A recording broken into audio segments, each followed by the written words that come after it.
and welcome to Storytime with CJ. I'm CJ, and today I'll be reading Where the Wild Things Are. Where the Wild Things Are. Story and pictures by Maurice Sendak. The night Max wore his wolf suit and made mischief of one kind and another. His mother called him Wild Thing, and Max said, "I'll eat you up." So he was sent to bed without eating anything.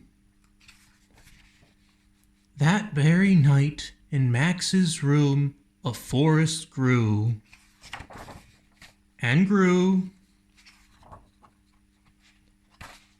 and grew until his ceiling hung with vines and the walls became the world all around.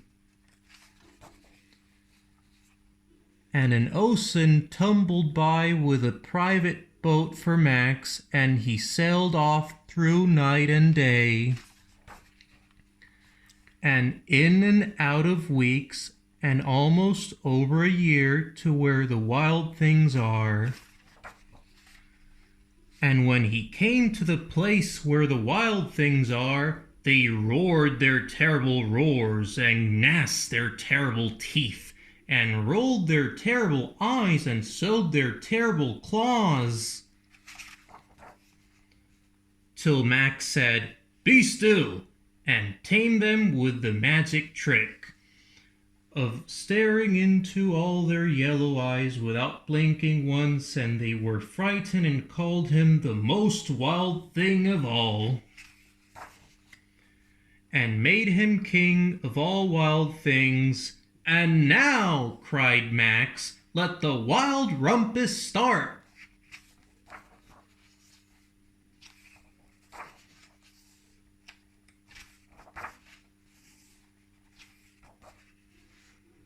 "Now stop," Max said, and sent the wild things off to bed without their supper, and Max, the king of all wild things, was lonely and wanted to be where someone loved him best of all.